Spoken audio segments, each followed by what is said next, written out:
দেবদা হচ্ছে একটা আগুন বলা যেতে পারে, যেটা যখন দাউ দাউ করে জ্বলা শুরু করে কিছু হেটার্সদের করে পেছন জ্বালিয়ে ছেড়ে দেয়। তো আজকের এই ভিডিওতে কথা বলবো, কিছু পাবলিক বিভিন্ন জায়গাতে পোস্ট করে যাচ্ছে, বেসিক্যালি কিছু ফ্যান বেস পোস্ট করছে, আমি কোনো ফ্যান বেসের নাম এখানে বলবো না। তারা পোস্ট করে যাচ্ছে যে ধূমকেতু কর্পোরেট বুকিং করছে, ওয়ার টুর সামনে ধূমকেতু টিকবে না, তাই জন্য কর্পোরেট বুকিং করছে, দেব নিজেই নিজের টিকিট কেটে দিচ্ছে।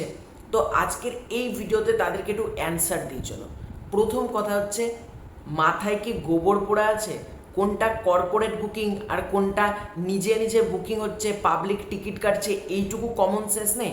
আর দেবদানা এমন একটা মেগাস্টার টলিউডের, তার কর্পোরেট বুকিং করতে লাগে না। আর বিশেষত বাংলাতে কর্পোরেট বুকিং হয় না বলতে গেলে, মানে এরা জানি না এরা কোন দুনিয়ায় পড়ে আছে।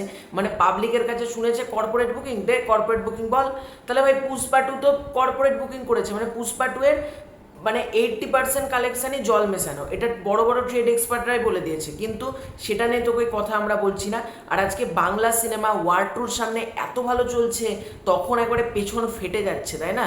মানে এদেরকে কি বলতো, চাপকানো দরকার। সিরিয়াসলি বলছি, আমি এরকম ল্যাঙ্গুয়েজ ইউজ করি না ভিডিওতে, তাও বলছি এদেরকে চাপকানো দরকার। এরা বাঙালি জাতির কলঙ্ক। আজকে দেবদা এত বড় ম্যামথ একটা সিনেমা ওয়ার টু আর কুলির সাথে একা লড়ছে, তারপরেও তাকে নিয়ে এরকম করা হচ্ছে। আজকে সিরিয়াসলি বলছে, আজকে ওয়ার টু যদি আর কুলি না থাকতো, ধূমকেতুর কালেকশানটা যে লেভেলে হতো না, বাংলা সিনেমায় এর আগে ওই লেভেলে কালেকশান দেখেনি।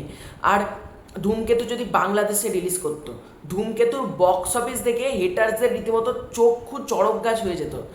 আর তারা আজকে বলছে ধূমকেতুর কর্পোরেট বুকিং হচ্ছে। ভাই লজ্জা বলতে কিছু নাই, উপরওয়ালা একটা তো জিনিস দিয়েছে লজ্জা বলে, সেই জিনিসটাও কি তাদের নেই? আমি এটা বুঝতে পারি না।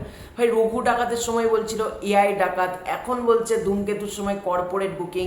ভাই দেবদার নামটাই কাফি, ঠিক আছে? পাবলিক ভোরে ভোরে টিকিট কাটছে, ইভেন আমার কাছে আমি চাইলে সব মেসেজ দেখিয়ে দিতে পারি, প্রচুর মানুষ এখনো ওয়েট করছে টিকিট কখন ছাড়বে। ইভেন আমাদের বহরমপুরে ধূমকেতু লাগানোর কথাই ছিল না প্রথম সপ্তাহে, দর্শকদের ডিমান্ডে দর্শক এত ফোন করছে, 3টে করে শো লাগিয়েছিল মোহন টকিজ, সেখান থেকে শো বাড়িয়ে দিয়ে আর একটা সকাল 8:35-এ শো লাগানো হয়েছে। মোহন টকিজের কথা বলছি, সব শো ইয়েলো কার্ড পড়ে যাচ্ছে। বহরমপুরের কথা বলছি, আমি আমার নিজের এরিয়ার কথা বলছি। প্রতিটা পাবলিক ধূমকেতু নিয়ে এক্সাইটেড। আর আজকে গ্রাউন্ড লেভেলটা ঘুরে এসে তো গ্রাউন্ড লেভেলে মানুষ কতটা ধূমকেতু নিয়ে এক্সাইটেড। আর আমার একটা জিনিস দেখলে প্রচণ্ড মাথা গরম হয়ে যায়, কর্পোরেট বুকিং আর ফেক কালেকশন। ওই মাথাটা আবার চরম গরম হয়ে যায় এই সব জিনিস যদি এসে কেউ আমাকে মানে জ্ঞান দিতে শুরু করে। আমি ভাই যেটুকু যা করি বাংলা সিনেমাকে নিয়ে কথা বলি, দ্যাটস ইট। আমি অত বিশাল বড় সিনেবোদ্ধা নিজেকে ভাবিও না, বিশাল বড় সিনেমা প্রেম বুঝে গিয়েছি এটাও আমি ভাবি না। আমি সিনেমা দেখতে ভালোবাসি, সিনেমা নিয়ে কথা বলতে ভালোবাসি, সেটাই ঠিক আছে, কিন্তু অ্যাটলিস্ট এটা বুঝি কোনটা কর্পোরেট বুকিং কোনটা কর্পোরেট বুকিং নয়। কর্পোরেট বুকিং তো করছে আজকে এই যে বড় যে হিন্দি সিনেমাটা রিলিজ করেছে ইউনিভার্সের ছবি, সেটা কর্পোরেট বুকিং করছে, বিভিন্ন জায়গাতে কর্পোরেট বুকিং হচ্ছে। এটা আমি বলছি, এটা তোমরা যেদিন ডে ওয়ান কালেকশান বেড়াবে সেদিনই তোমরা বুঝে যাবে কতটা জল মেশানো, কতটা কি আছে সেটা বুঝে যাবে তোমরা। ইভেন পুষ্পা টু সহ ছাবা, তারপর অ্যানিম্যাল, এই ছবিগুলো কর্পোরেট বুকিং করেছে বস। কিন্তু বাংলাতে আমি প্রথমবার শুনছি কর্পোরেট বুকিং জিনিসটা, কারণ বাংলাতে তো কর্পোরেট বুকিং হয় না। আর দেবদাকে দেখে ভাই ফেটে যাচ্ছে কেন আমি এটা বুঝতে পারছি না। ভাই টলিউডের মেগাস্টার হিংসে হিংসে লাগছে না ভাই। আমি এটুকু বলছি, ধূমকেতু কতগুলো সিনেমার রেকর্ড ব্রেক করবে খালি দেখো। দশম অবতারের রেকর্ড অলরেডি ব্রেক করে দিয়েছে, খাদানের রেকর্ড অলরেডি ব্রেক করে দিয়েছে। মানে খাদানে কোনো কালেকশানের না, মানে খাদানে যেগুলো ইন্টারেস্টেড হাইপ ক্রেজ ওইগুলোর রেকর্ড অলরেডি ধূমকেতু বিট করে দিচ্ছে।